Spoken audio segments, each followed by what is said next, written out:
Smile to people because when you hurt people, they will revenge and then you fight again, never stop. So you just smile, make people happy, then we'll stop war. What if I told you that Bruce Lee moved so fast? Film cameras had to be slowed down just to catch him. Before martial arts became the spectacle we know today, fast, brutal, cinematic, fight scenes were slow, flashy, and overly choreographed. More performance than combat. But then one man stepped onto the screen and shattered everything. He wasn't just faster than his opponents, he was faster than the camera. And the world had never seen anything like him. Bruce Lee didn't act like a fighter. He fought like a philosopher. And that's what turned him into a legend. Before Bruce, martial arts on screen were more about mystique than mastery. Stylized swordplay, elegant movements, and dramatic pauses made it all feel like a ballet, not a battle. But Bruce Lee came in like a lightning strike. Films like The Big Boss, Fist of Fury, and Enter the Dragon didn't just entertain, they exploded. Gone were the theatrical flourishes. Bruce brought speed, power, and intention. Every punch had purpose. Every movement had meaning. His fighting style wasn't built for cinema. It was built for survival. His philosophy, Jeet Kune Do, rejected tradition in favor of efficiency.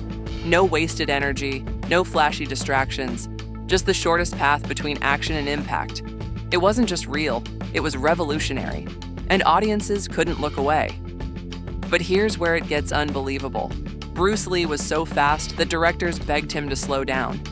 During the filming of The Green Hornet, his punches appeared as blurs on the footage. At 24 frames per second, film just couldn't keep up.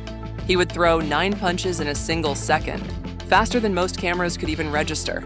In some cases, they had to shoot in slow motion to make sure audiences could actually see the fight. Think about that.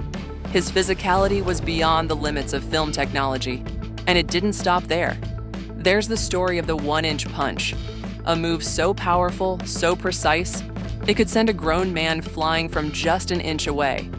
Bruce didn't invent it, but he perfected it. Built from his Wing Chun roots and fused with boxing, biomechanics, and physics, this punch became a symbol of everything Bruce stood for. Simplicity, directness, devastating efficiency. He didn't just perform it at demonstrations, he lived it. At the 1964 Long Beach International Karate Championships, he blew the crowd away, launching a man from a standing position without pulling back his arm. Years later, he reportedly knocked a man sitting in a chair back over 15 feet. That's not a parlor trick. That's control, speed, and explosiveness in perfect harmony. And that same obsession with mastery bled into every part of his life. Bruce Lee trained like no one else, constantly. Even while relaxing, he'd drop to the floor for push-ups or stretch in the middle of conversations. His goal wasn't muscle for show, it was strength for purpose. He could do 1,500 push-ups, 400 with one hand, 200 on 2 fingers, 100 on his thumbs.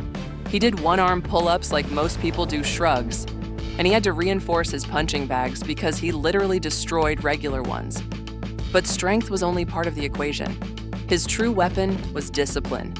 He studied kinesiology, anatomy, nutrition. He experimented with training methods most athletes wouldn't discover for decades. Isometric holds, plyometric conditioning, high-volume aerobic work. Bruce trained his body like a lab experiment, and the result was something the world had never seen before. There's even a story, a true one, where Bruce would perform a simple coin trick that made people question reality itself. He'd place a coin in someone's open palm and tell them, "Close your hand as soon as you see me move." Before they could even flinch, the coin would be gone. And sometimes, just to prove a point, he'd leave another coin in its place. That's not illusion. That's speed and control beyond what most people believed possible. Bruce Lee didn't just break boundaries. He forced Hollywood to evolve. Before him, martial arts were novelty. After him, they became the gold standard. Jackie Chan, Jet Li, Donnie Yen, the entire Matrix franchise, every modern action hero owes a debt to the man who made martial arts real on screen. And here's the most mind-blowing part. Bruce Lee did all of this before his death at just 32 years old. 1 inch, 1 punch, 1 frame at a time. Bruce Lee changed cinema, changed fighting, and changed the limits of what we thought the human body could do. He wasn't just fast. He was too fast for the frame.